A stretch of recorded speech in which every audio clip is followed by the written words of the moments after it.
right, guys, take it over. It's time for Right Time Radio. I'm Tom. And I'm Lynn. And good morning, Fremont County. I'm Tom Bruno. And I'm Lynn Donovan. This is Right Time Radio. That's right, Right, W-R-I-T-E, Right Time Radio. In the style of old-time radio drama, we bring you dramas, short stories, and excerpts by local authors, locally produced here at KRLN with local voice talent. We hope you enjoy every show every Friday at 10 o'clock in the morning. Today we have a radio drama, The Legacy of Molly Kathleen. And in our studio we have our narrator and voice actors, whom we will introduce at the end of every show. At the end of this show, The Legacy of Molly Kathleen was written for our show by a local author. You know him as my host, Tom Bruno. Thanks, Lynn. Tom Bruno graduated with honors in electrical engineering from the U.S. Air Force Academy in 1985. That's because I've been writing historical stuff. He continued in the Air Force as a navigator in the low-level, high-velocity RF-4 reconnaissance jet in the Far East, where he started writing. While working towards his master's degree in English, he received a coveted Bezanella Literary Award for short fiction. He is married with 3 highly talented sons. He and Elsa have owned several businesses, including 2 Papa's Pizza's restaurants and one in Woomera, Australia. I think I botched that city name. And currently is in Florence, Colorado. Tom and co-author Rob Story published Zodicus, Sparks of Revolution. Then Tom went on to write and produce 2 musical plays with musical scores with his son, Lucas. Tom is co-host of this radio show, Right Time Radio, at KRLN 1400 AM in Cañon City, Colorado, and will publish a multi-author fantasy romance series, Beyond the Veil, beginning in October 2019. Welcome, Tom. Thanks so much, Lynn. So, to our listeners, we invite all you local writers to submit drama and story ideas to righttimeradio@gmail.com. That's WRITE, righttimeradio@gmail.com. And now for our exciting radio drama, The Legacy of Molly Kathleen. Molly K. Miner and Shane Taggart cannot see the sun, not while inspecting the automated mining equipment 500 feet underground. But they can feel the sun's power, pumping heat and life from 2 square miles of solar panels on the sunny mountainside southwest of Cañon City, Colorado, down into the cold, dark shafts of the Dawson mine. The year is 2059. And we join Molly and Shane as the 2 mining engineers walk the last quarter mile down the service tunnel from the mine's elevator shaft to the end of the tunnel, where millions of their tiny mechanical children are working, playing, digging, eating. I love being underground, Shane. I was born to be a miner. Molly, nobody's born to be anything. You make your own choices, your own destiny. Consider my name, Molly K. Miner. Consider my parents. My dad drove one of those 20-foot-tall, 250-ton Caterpillar haulers in the big Cripple Creek mine. My mom was an assayer, still is, right here in Cañon City. And what do you think the K stands for in Molly K? Crazy. Ow. The K is for Kathleen. Molly Kathleen, dirt digger. And that's supposed to mean something to me? Oh, that's right. Just because you're a genius engineer doesn't excuse you from being totally ignorant. Molly Kathleen is the most famous gold miner in Cripple Creek, named for the first woman to stake a claim, Mary Catherine Gordner. She discovered gold right under the noses of all those big-name men prospecting up there in Cripple Creek. She made her family rich, and all the mine still has gold in it. They just can't figure out how to process it economically. And you feel me caring about that? We're working on a breakthrough mining project, automated micro-robotic diggers with nano-energy receptors. And you don't even know one thing about the history of gold mining. I don't care about history. I care about the future of mining. We're making the future. And you know what happens about 1 second after you make the future? It's history. We're making history, Shane. That's why we got to get this right. People are going to study our tiny robots. They're going to try and duplicate our little miner mites. They have to work right. And they are so small, we can't even see how they're doing. Well, that's why we have to go check on them. Everything looks fine from ops, but the mites have been tunneling for a week. We need to see what they've done firsthand. Which way are we walking? Northeast. If we could walk straight ahead another 1.5 miles, we'd be under downtown Cañon City. Wouldn't that be ironic if the gold vein ran under the city where for 200 years they've been a mining supply town for Victor and Cripple Creek and all the smaller claims around Fremont County? Look at that mining trunk running along the floor of the service tunnel. Trunk's a good name for it, don't you think? Yeah, sure. It looks like a big tree trunk lying sideways down the length of the access tunnel, or an amazingly long metallic snake. Feel the pulse of that thing. That pulse is the mites passing energy, iron, silicon, and carbon down through this trunk to the end of the mining nodes. And they pass only one resource back up to the bin on the surface: gold. It almost makes it too easy. No blasting, no hauling. I'm glad you designed lights into the trunk.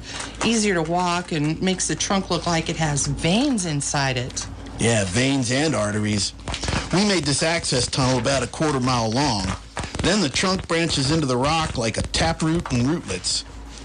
Frankie said we've mined about 32 ounces of gold so far. Doesn't sound like much. 1/4 mile mining trunk for only 2 pounds of gold. Roll it in a ball and it would be a small potato. Yeah, but at $4,300 an ounce, that potato is worth over $100,000. And we've only been running a week with not one pick or shovel. And nothing's gone wrong. Well, the resource bins have dwindled faster than we calculated. That's probably a computing error on your part. I don't make computing errors. Sorry. Programming errors sometimes. Computing, never. I said sorry. We should almost be at the end of the access tunnel. What are those branches off the main trunk? Are they supposed to do that? The mites have the ability to make independent decisions, to send exploratory branch roots out, like a tree root follows the trail to water. If the mites detect a vein of an element they use, they send out a runner. We could see a 3D projection of the trunk and branch roots, you know. They map themselves and transmit that data to us. The display computer wasn't working up in ops, but this close to the trunk, I should be able to get a signal. Let me check. Lopez just gave me the newest model handheld holographic display. It's connected wirelessly to the main trunk. The mites will tell us exactly which way they've gone. Oh, wow. That's beautiful. The holograph is so big, it fills up most of the tunnel. Lots of colors, lots of gold. Look at that giant multicolored oak tree. Franklin and I assign different colors to every different element the mites discover. Every branch highlighted in gold is real gold. Green is copper, gray is iron, silver is silver, and black is coal. Seems big for just a week. Beautiful, but big. You're listening to the Legacy of Molly Kathleen right here on Right Time Radio. It's brought to you today by Fremont Regional Hospice. We're taking a break. We'll be right back after this. Fremont Regional Hospice is committed to providing quality, compassionate care to Fremont County and surrounding areas. There are many advantages to having hospice care. Unfortunately, there are still many misconceptions and fears surrounding hospice. If you or someone you know has questions about hospice, please call 275-4315 or stop by Fremont Regional Hospice at 1439 Main Street, Cañon City, and talk to one of our knowledgeable staff about how we can help. Fremont Regional Hospice, caring for you and about you since 2006. The character who portrayed Jesus in The Shack said religion is way too much work. I don't want slaves, I want friends. That idea is echoed in John 15:15. At Freedom and Faith, our ministry is built on those same principles. Our Heavenly Father and His Son want a personal relationship with you. We invite you to join us on our journey to truth in Scripture and personal relationship every Sunday at 10:15 at the Cañon City Rec District, 575 South Ash, 269-1575. The Cañon City Daily Record is hosting their annual Home and Garden Show this Friday and Saturday at the Abbey Fieldhouse. Learn the latest trends in gardening and home improvement from familiar and some unfamiliar faces and companies. JJ Valentine will be broadcasting live from the Fieldhouse this Friday from 11 to 2 and let you know what's hot and what's not. You'll not be disappointed. That's the Cañon City Daily Record's Home and Garden Show this weekend. KRLN weather, sunny and a little warmer today. Southeast winds at 10 this afternoon. The high today around 50. Mostly clear tonight, the low near 23. Sunny and warmer tomorrow, the high around 53. 19 degrees our low this morning after a high of 47 yesterday. Some light snow last evening gave us 1/100th of an inch of precipitation. The weather station now recording 36 degrees. Talk Radio 1400 KRLN. All right, welcome back. You're listening to Right Time Radio. It's the Legacy of Molly Kathleen. Yeah, wait. This is messed up. I must have the scale wrong. Let me zoom out.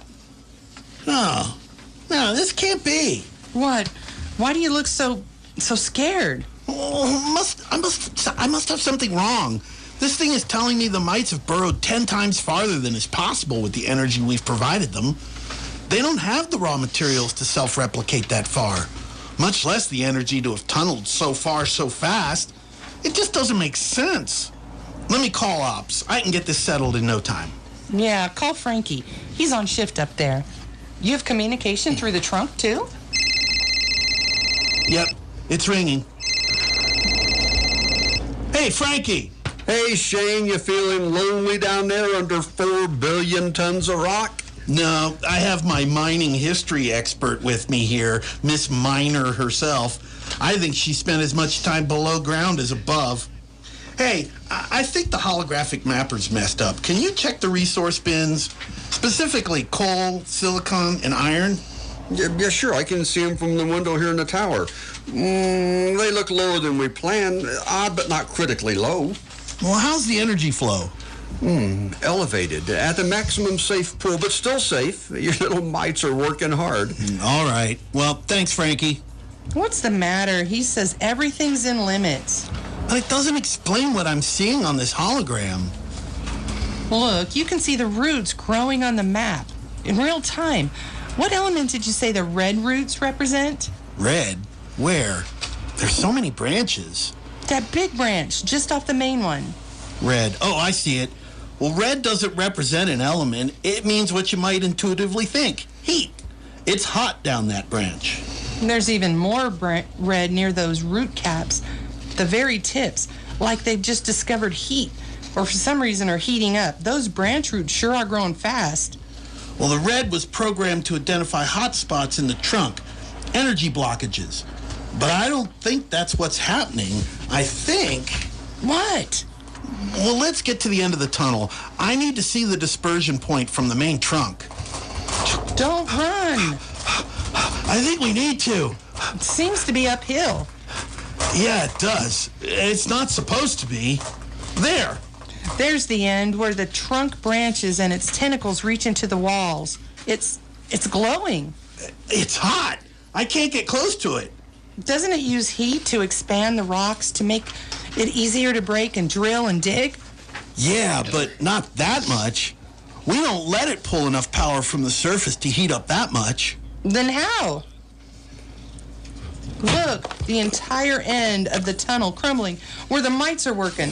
Son of a... All those branch roots, they're all real, not just a faulty hologram. This thing is growing exponentially. We can only see the trunk from this access tunnel, but those roots are going back into the ground for hundreds of feet, maybe thousands. Undermining the rock structure, it can't be safe. Look out! Run back! The ceiling collapsed because the roots branched into it. The mites are breaking the rock structure more than is safe. They're turning it into sand. But how?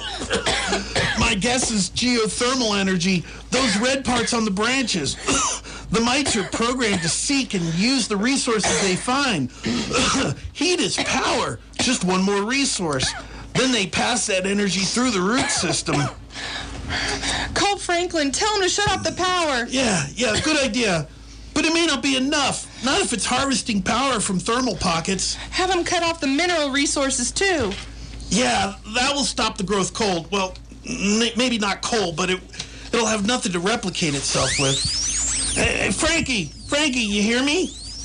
I hear you. What's happening? I just got seismic readings. You okay? Yeah, so far. Hey, cut the resources. Cut the power. Yeah, but you won't be able to communicate with me, and the elevator won't run. Well, cut everything. We'll climb out. But first tell Lopez what happened. The mites must be tapping thermal pockets and powering themselves. We're going to have to shut down and reprogram. It's unfortunate, but necessary. Shut her down. Well, you got it, Shane. Good night, Molly. You two behave down there in the dark. Oh, he wasn't kidding. Black is cold down here. Yeah, all the tunnel lights are powered through the trunk. Here, the holo display is self-powered. It won't interface with the trunk, but it will give off enough light to see by. There, not a whole lot of light, but we won't run into the tunnel walls. Sure is quiet. Yeah, feel the trunk. It's dead. Too bad. I'm guessing this'll set us back a month. Nothing is pumping through this vein. Our mining mites are dead and only 2 pounds of gold. 2 pounds. Well, we'll get it running again. Set more restrictive limits. Let's head back down the tunnel of the elevator. We have a long climb up the shaft. That was frightening. The trunk branching out into so many roots, all glowing, it almost seemed alive. Don't get carried away, Moll. It scared me too, but it wasn't alive. It has a very limited artificial intelligence, just enough to seek out resources and trace ore veins. Nothing malicious? Nah. What was that? Not sure. Probably weakened rock collapsing behind us. This is going to be a mess to clean up. Man, Lopez is going to be mad. That rumble just keeps going, Shane. Maybe the mites are not as dead as we thought. Well, feel that trunk on the ground next to you, Molly. It's dead. Nothing passing through it. Without resources, heat, carbon, iron, power, the mites can't replicate. They can't even move without power. Resources. Shane, what if they have resources? What if they're getting them from their tunneling, from boring into the rock and ripping out the elements they need? It's possible. But for that combination of elements to exist down here? Nah, it can't be. You sound scared. Here, give me your hand. Yeah, we'll be all right. Maybe we should go back and check. Are you kidding? We know the ceiling is weakened. The mites are branching out everywhere. You saw them. Dozens and dozens of branches. They don't care about up or down. All they care about is resources. Resources, Shane. When the hologram was working, what colors were there? I mentioned them. Red, black, gray. Red, power. Black, coal or carbon. Gray is iron. But no silicon. Oh, thank God no silicon. It can't reproduce without reproducing its programming. No, Shane. It's not that there's no silicon. We didn't even represent silicon in the hologram. This whole stratum is made of silicates. We didn't represent it by color because every brand shows silicon. It's everywhere. Well, then... The mites have everything they need to dig without us.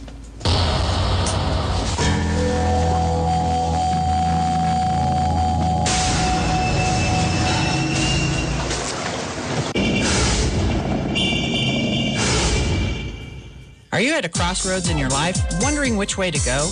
Then attend the March Madness Workforce Center Job Fair, March 22nd from 9 to noon at the Cañon City Middle School on Main Street. Over 40 employers will be there ready to hire from entry-level to skilled positions. You'll meet employers face-to-face, so come prepared and dressed for success. Employers, want access to hundreds of potential employees? Then call 275-7408, 275-7408, and reserve your booth today. We follow Jesus, not because we got him all figured out. Sometimes we're like sheep, staring at our shepherd, uncomprehending.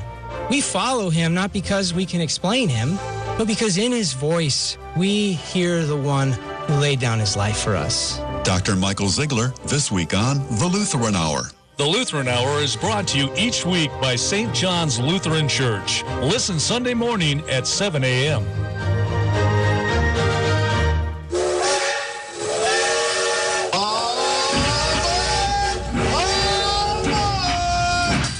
I'm Mark Grexa with the Royal Gorge Route Railroad, inviting you to discover the bounty and beauty of the Royal Gorge region. Book your tickets today through May 10th, and you could save $10 per ticket.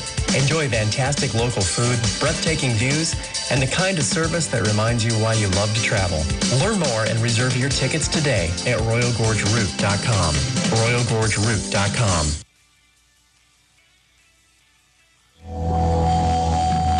Welcome back. You're listening to Right Time Radio.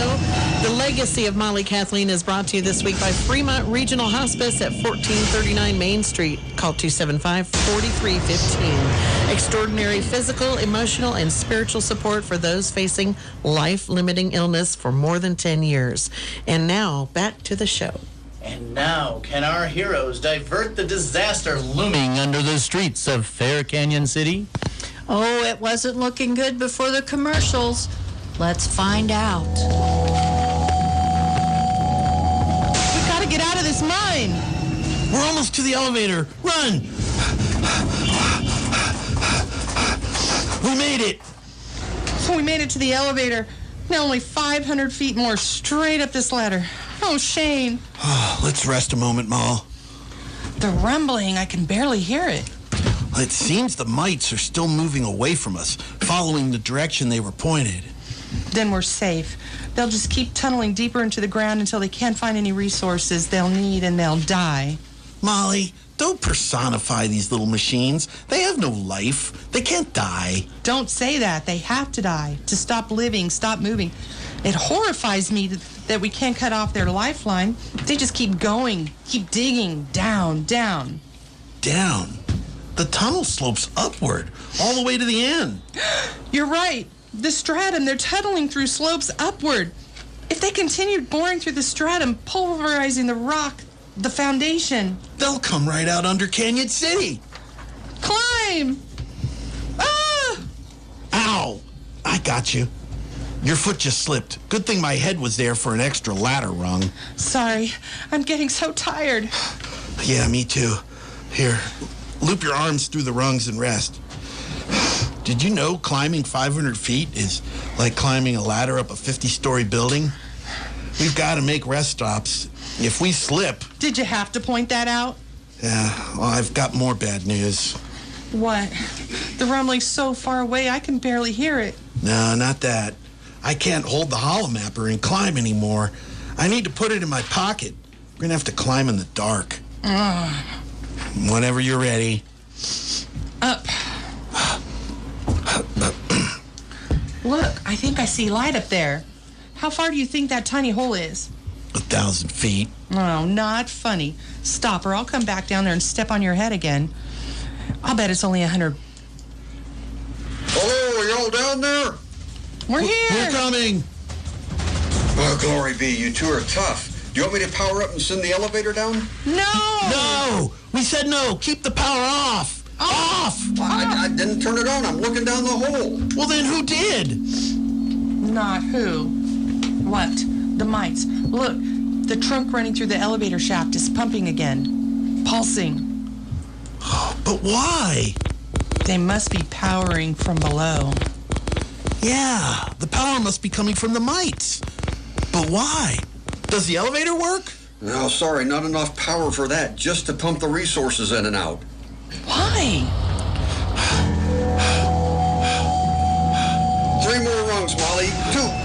girl. You got it. I got you. I just want to lie here forever. Come on, Shane. You got it. There you go. Oh, man. Never has lying on the floor felt so good. It's over. Now it's just clean up and start again. No, Frankie. Didn't you figure it out? Didn't you feel the ground rumbling? I saw the seismometer. Faint rumblings. Just looks like the ground settling. I saw another one just before I came to get you out of the hole. No, she's right, Frankie. The mites are still digging. Here, help me up. We gotta tell Lopez. The mites found resources. They're still tunneling. And if we don't stop them, they might never stop. Impossible. It's the only way to explain the continued rumbling. They found resources, I tell you. Power, iron, silica, carbon. They're still alive. You told me they're not alive. Oh, can it? We got work to do. Get Lopez, Frankie. We'll meet you at Ops. Mr. Lopez, has Frankie told you what we think is happening? Yeah, but it sounds nuts. Look at that seismograph. The tremors are at regular intervals. They're increasing in frequency and decreasing in amplitude, but only because the epicenters are farther from our sensors.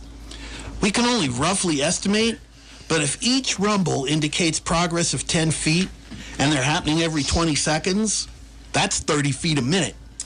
And when we get to the end of the tunnel, the mites had branched out 100 times more than we expected. We figured that puts them about a mile from downtown Cañon City. Which means they'll be under downtown in less than an hour. But they're so deep underground. Canyon won't even know that they're there. No, the tunnels are angling up. The mites are burrowing through an ascending stratum following the trail of gold. Yeah, let's see. I've been working on the math. Again, I can only estimate, but at the slope we saw, the tunnel will be only about 20 feet under the surface when it hits downtown Canyon. Those heavy old brick buildings will sink right into the ground, crumbling as they go. That's crazy. It can't happen. All our safeguards, feeding them only so much raw material. How? Franklin here. We're a bit busy, Carl. What? Warning me of what? Sinkholes where? Temple Canyon Road? Canyon Truck? Yeah, I know where it is. Where it was. Gone? What do you mean gone? Swallowed up by an enormous sinkhole. Two houses in Dawson Ranch, too? I hear you. No, we're fine here, but right, I gotta go. Bye. No more theories. The mice have branched out and they must be collapsing the substructure of the rock. Here's a video that Carl from the Daily Record sent me. That's huge. That's gotta be 60 feet across. I can't even see the bottom from that drone footage. We gotta warn Cañon City. Franklin, call the chief of police. Call KRLN. Tell them they've got about 45 minutes to evacuate downtown. Wait, just give me a few seconds before you lose hell. Shane, can we do anything? Can we turn off those rock-eating termites? Well, I thought we did. I thought it was a fail-safe method. Turn off the power down the trunk, and they can't replicate, can't move forward. But if they have their own power and their own resources, well, what can we do? They're essentially autonomous now. Resources. With the power back on, we're not feeding them again, are we? Check the bins. Since the mites turned on the trunk, have the resources been funneling down? No, look down into the bins. I physically shut the funnel. It's closed and the levels are the same. What the? What is in that bin? Well, that's the return bin. That's gold. Looks like a lot more than 32 ounces. A lot more. The mites are pumping out gold. Weigh it. Use the sensor. See how much is in that bin now.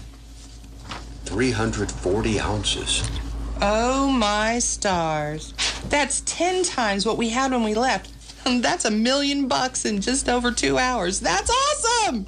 No, it's not awesome. Don't you see? That's horrifying. For that much gold to be coming up the trunk that fast, it means the mites have replicated and spread out. It's not just a branch structure, it's a whole geometrically spread out network of branching roots, ripping out gold and annihilating the rock. Think of an oak tree's root system, but spreading out for miles underground and in 3 dimensions. If it gets to Cañon City, it'll be an enormous fault line. I don't care how deep it is, the ground will cave in and Cañon City could be swallowed up whole. Make that call, Frankie. Hello, this is Frankie Avalon out at the Dawson mine. I have extremely urgent information on the sinkholes. I need to speak directly to the chief of police immediately. Look at all that gold. It just keeps coming. It's such a tiny pipeline. The mites are passing grains of gold from one micromite to another through that channel, but so fast. Yeah, they vibrate at 30 gigahertz. They're dumping 30 billion tiny grains of gold each second into... Oh, stop with the calculations, Shane. You're driving me nuts. You need to shove your 30 gigahertz of gold right where the sun don't shine. What did you say, Molly? You heard me. I said... No, that's brilliant. You don't need to repeat it. Think what that would do. What would do? What if we stopped the flow of gold? That's why the mites powered up the trunk, to get the gold out of the pipeline. We can't stop the input, but we can stop the output. Physically shut it off somehow. There's no valve, but how hard can it be to put a cork in it? What would that do? Well, I'm not 100% positive, but think. If the last mite on the end of the bucket brigade can't dump his bit of gold, then the second to last mite won't pass his to the last mite, if it can't hold it, and so on down the line. If they're harvesting that much gold, they'll pass it to every mite in the trunk, in the branches, to the very front line. They can't drop it anywhere except in the bin. It's their primary objective to get gold. They have to pass it. It's the way they're programmed. And if each tiny mite is holding a grain of gold in its forceps... They can't dig. Or pass materials to replicate. Let's constipate those mine mites. Genius. If it works, genius. So how do we stop the last mite? Let's get in that gold bin and try to plug the outlet. Bring tools and a cork if you've got one. Sorry. I can't even see the stream. It's microscopic. And don't breathe the stuff. This gold dust can kill you if it gets in your lungs.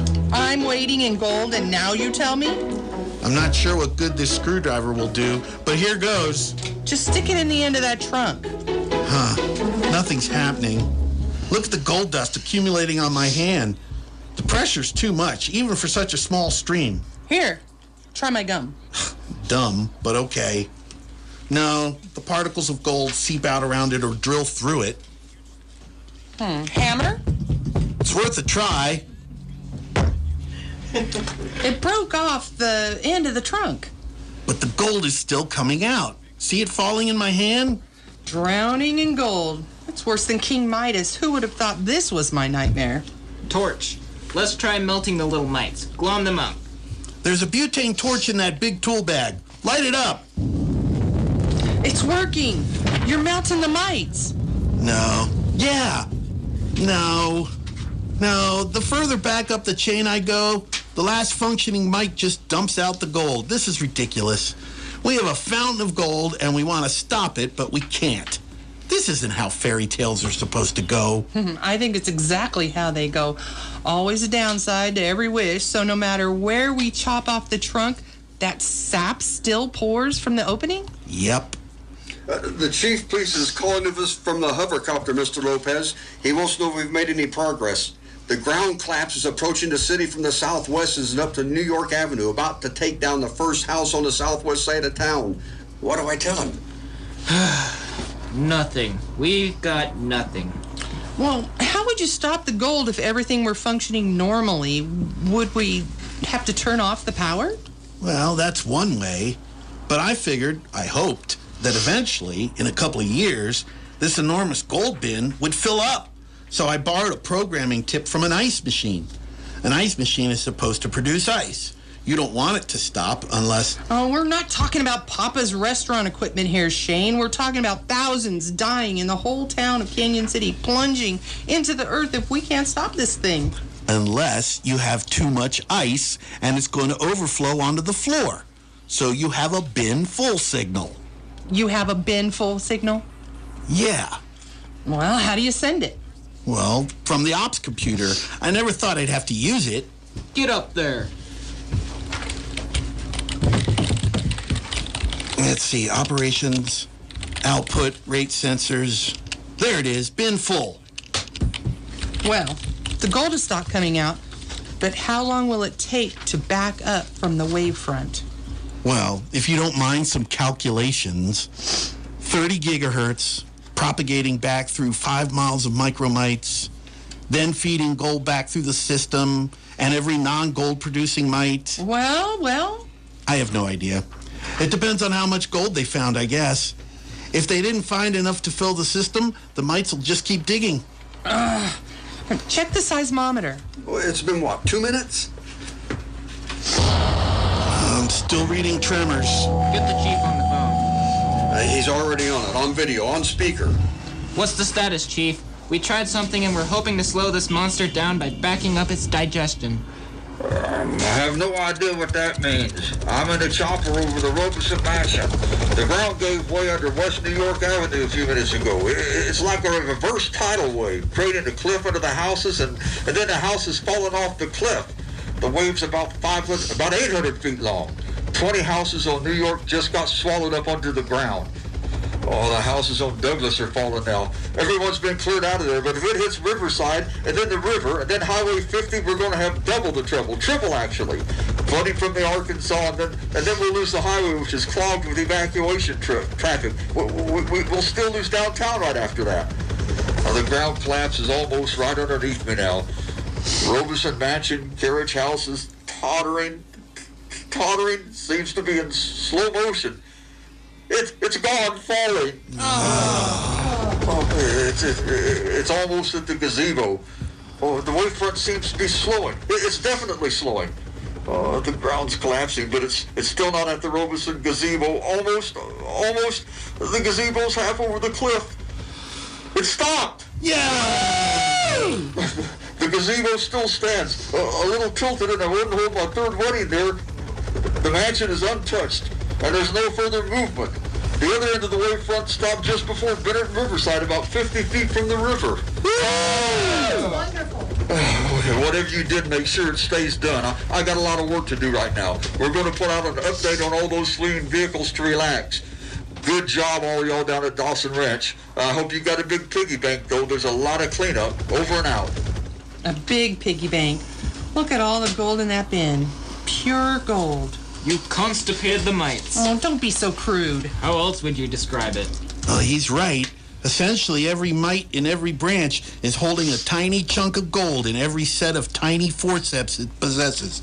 It's a steady line all the way back through the root branches, through miles of trunk, plus all the branches, all the way to the front line of diggers. All left holding the bag. Ooh, one more calculation. You'll like this one. Let's see. If each mite holds a microgram of gold, that would be about an ounce of gold every 50 feet. With geometrically branching lines, holy cow, I need a calculator. Snap! We are so rich! It's got to be over $1 trillion. But we can't get to the gold. What? Why is that? Well, if we turn off that bin full signal to get the gold out of the pipeline, the frontline mites will pass their gold down the bucket brigade and start digging again as soon as they're relieved of their gold. $1 trillion in gold, mined in under 4 hours, and it's been sitting under the noses of everyone in Cañon City, a mining supply town, for over 200 years. And just like the Molly Kathleen mine, the gold is still sitting in the ground. The legend of Molly Kathleen. And that's our show for today. Our wonderful cast of local actors includes Wendy Chestnut as Molly, Dave McFerrin as Shane and the narrator, Nick Collins as Franklin and the Chief, and Seth Bruno as Lopez. Sound effects by Joe Bruno, produced by Carrie Jacobs, and written by Tom Bruno. Next week, tune in to KRLN 1400 for something completely different on Right Time Radio. Onion Rings, A Bad Date Gone Badder by Sue Hawes.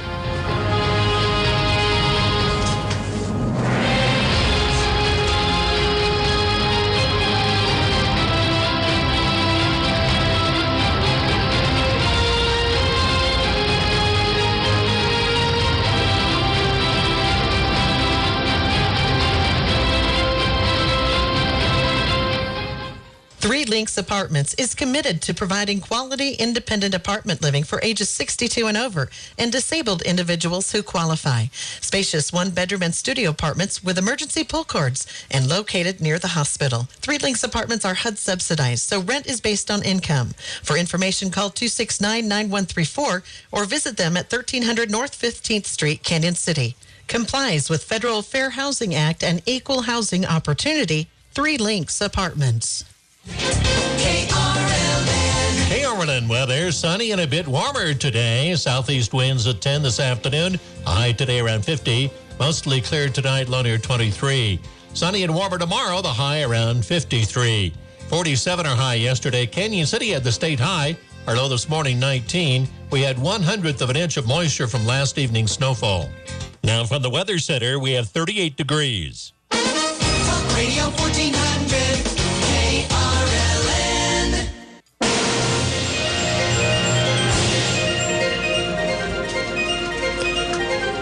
All right, you've been listening to Right Time Radio, and we've still got the crew in, and I just want you to each introduce yourselves so that they know who the voices were. Okay, our listeners. Yeah, hi. I'm Joe Bruno. I did the sound. You did the sound. I'm Seth Bruno, and I did Lopez. Okay. Hi, I'm Wendy Chestnut. I was Molly Kathleen. Hi, I'm Dave McFerrin. I did the narrator and Shane. All right. Good morning. I'm Nicholas Collins. I was Franklin and the chief of police. And I'm Tom Bruno. I didn't do anything. Except separated. All right. Oh, and I'm Lynn Donovan. I'm the co-host of Right Time Radio. That's WRITE. I'm sorry, it's just habit. RightTimeRadio.com at gmail.com. So if you, we sure appreciate everybody tuning in to today's show at KRLN 1400. Every Friday at 10 a.m. we're going to be doing radio drama and stories. So maybe even some poetry too. Oh, yeah. Yeah. Carrie tells us we're doing poetry. That's because Carrie writes poetry. You were supposed Can to hope tell. so. So, like we said earlier in the show, we really want you guys who are writers to give us some kind of a submission, because we are very interested in using local writers. It's very easy to submit something to us. It's righttimeradio@gmail.com, and that's WRITE, timeradio@gmail.com. Just send us something. If you want to know specifics on how long it should be or all that, send us a message asking us that, and we'll be happy to visit with you about it. We really want to emphasize local writers. All of our voice actors are local actors as well, so we really want this to be very localized, and we're really excited. So please submit something to us. And we have a lot of local voice actors, Lynn, but we have a lot of shows to do for the next year that Carrie is making us About do. 50. Mm-hmm. Yeah. So righttimeradio@gmail.com is where you can contact us, and we don't know who you are out there. So if you're in a local writers group, and we'll probably talk a little bit about our local writers group. Yes. If you want to join us, we break it down into threes and fours. But please contact us. So we do have a lot of voice actors, but we have a lot of shows to do too. So if you want to be part of that, also contact us at righttimeradio@gmail.com. We'll take short stories, longer stories that will fill an hour. Anything that you can do to be creative and be on the air and be local, that's what we're going for. I'd like to thank our sponsor every week for the show, and we do want more sponsors. Fremont Regional Hospice has, they signed on last year. They were very excited for this to come on. So thank you for that. you. Yeah, Fremont Regional Hospice. They're at 1439 Main Street, and you can call them at 275-4315. If you'd like to be a part of the show and sponsor the show, you can call us right here at 275-7488. Very good. Tom, tell us a little bit more about what prompted you to write this drama. Well, I was trapped in a gold mine when I was 3 years old, and I had to claw my way out. No. That's Batman's story, isn't it? No, I've always been fascinated with mining and underground. When I was at the academy, I wasn't even a freshman for 3 weeks, and we had the tunnels underneath the academy all mapped out. So loved being underground. And gold is just a cool thing to write about, and we're a mining supply town. I have been down in the Molly Kathleen mine in Cripple Creek, and it was really exciting. It's fun, isn't it? Yeah, I've been down there too. It's awesome. Yeah, it's a cool place. And I just thought, well, we want local stories set in local places, so just thought about what would it be like if what's the future of mining? And nanotechnology's coming right along, so we just expanded on that and then dramatized it. And fortunately, we had some great voice actors here. Actress too, our Molly Kathleen. She was so dramatic. Story. I have a face for radio. Face for radio. My line. Well, it was a really great show. I mean, is there other things that you've published, Tom? Yeah, the biggest one we've got out is a thing called Zodicus, The Sparks of Revolution, and it's sci-fi fantasy. It's currently available on Amazon, and there's an audiobook coming out soon. It's actually the first episode of that is recorded on audio. And if you do want a copy of that, I've got hard copies at Papa's, and then of course Amazon you can get the Kindle version. Cool, very cool. That's neat. Yeah, and Lynn, let me turn it back towards you. You have a lot of stuff that's written and published. How many do you have out there?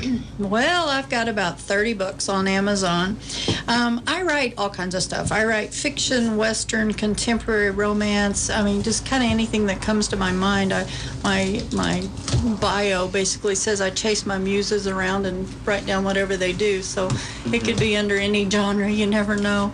But I currently am working in several multi-author series, and that's where several authors get together and write kind of the same city, the same characters, but everyone will branch out and make a story about one individual couple, basically, because they're all romances.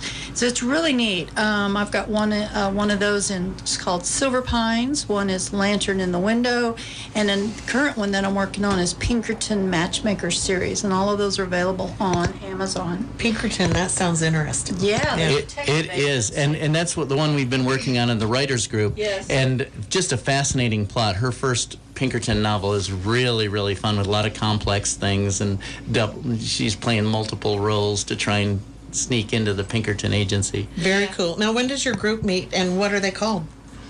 Our group is called Pizzas and Pen. And we currently are meeting on Monday, and I say that because we've been kind of moving around for whatever will work best for us. But we can do it two ways. We can do it as a conference call, so if it's not convenient for you to actually physically come, we can do it in a conference call, and we just sit with our computers in our lap and we go through our stories. Or we can meet at Papa's Pizza upstairs. And again, it's Monday at 1 o'clock is what we've That's what we've been doing lately, yeah. And so if you're interested in being part of that writing group, again, send us an email with writetimeradio@gmail.com, and we will let you know in case, if anything changes or anything. But what we do is we submit about 2,500 words. We try not to go over that. I'm afraid I do that all the time, go over that is.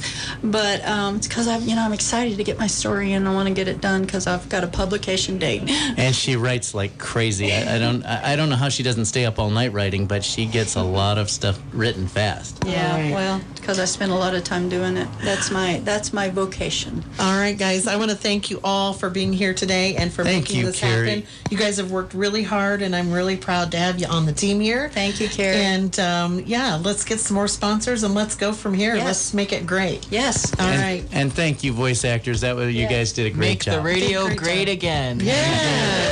Thank you so much. All right. You've been listening to Right Time Radio on 1400 KRLN. We'll be back next week from 10 to 11.